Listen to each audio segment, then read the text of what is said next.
Gainesville's oldest cemetery is always looking for ways to improve. I talked earlier with Tommy Casper about maintaining this landmark. Welcome to the show today. Thank you for having me. Now, you just became the cemetery manager a few months ago. Tell us about your background. Well, I was hired a couple of years ago as a cemetery maintenance supervisor and have recently been promoted, as you said, to cemetery manager. What is the day-to-day work life of a cemetery manager like? Well, we have quite a few people that'll come into our office. They're looking for either pre-need to purchase spaces or an at-need. They've had a loved one that's passed away. We have a lot of individuals that'll come in, wanted to know where their loved ones perhaps are buried. It's been a while since they've been there. If we can wire flowers down for them, perform other tasks that they might need to beautify their space. And we also have large crew there that do the maintenance work from day to day. And so they do a lot of cutting, a lot of trimming. We think Alta Vista is a very beautiful place, and we take a lot of pride in doing what we can to keep it that way.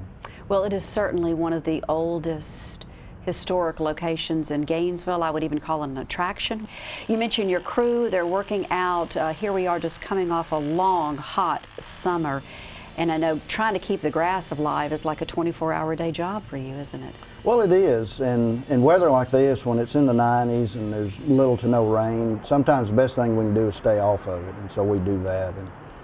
And certainly we try to take a look at our schedule. You know, here we are today, what's it going to look like in a few days? So that kind of gives us an idea of what we need to do. But there's always things to do. Fire ant bait needs to be put out, or graves need to be adjusted, they're sinking or they're too high or whatever. So there's a lot of things that goes into maintaining the cemetery day to day. And a lot of debris that gets blown around from artificial flowers and other things that we have to pick up. So it's a full day, it's a full week. We're just coming off a long hot summer, but earlier in the year we actually had one of the worst ice storms we've had in a very long time. A lot of debris and cleanup from that, though. Did you have to plant, or will you be planting additional trees this fall to make up for what you lost? Well, Cotillo, actually we've just come off of a planting. We had, I believe it was 62 ginkgo trees that we planted. If you come in off of Jesse Jewell onto 3rd Street, you'll see plantings of the ginkgo trees on both sides. And when you progress on up to 2nd Avenue, whether you turn left or right, you'll continue to see those trees on both sides. So as the years progress, we'll see a beautiful canopy of trees that will begin to mature there. So we're excited about that. We've already got a lot of compliments from city residents that have seen it and other visitors to the cemetery. We've also planted approximately 50 crepe myrtles as well.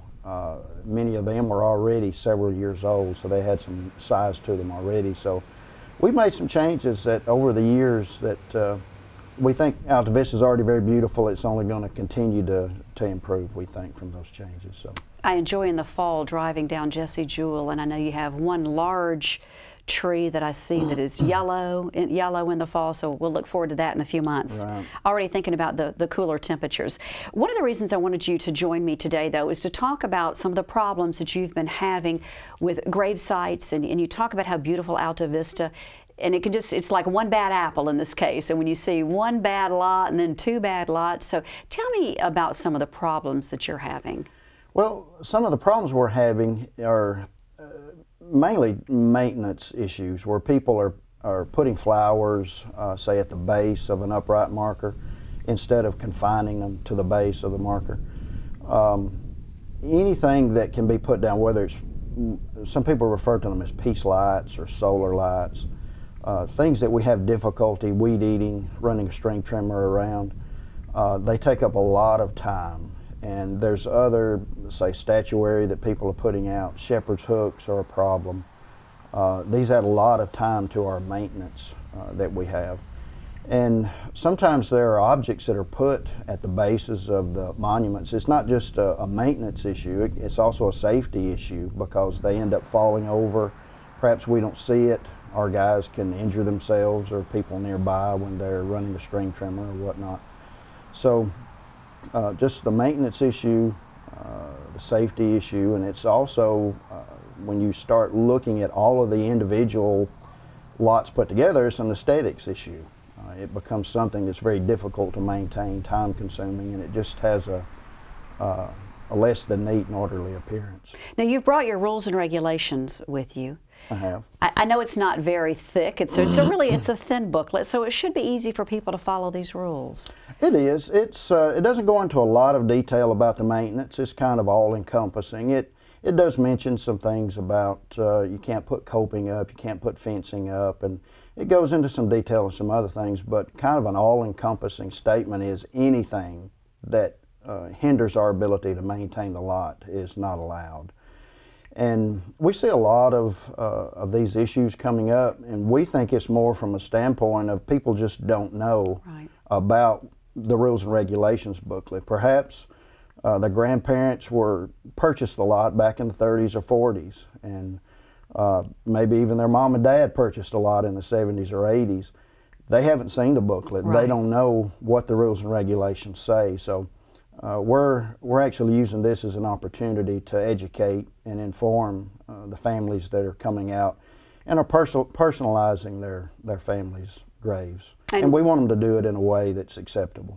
And they can get a copy of that book at the cemetery office? Absolutely, 521 Jones Street. Okay. And they'll actually soon be able to go online and see that as well. If someone has a question about a plot and they're interested in planning for the future, what should they do?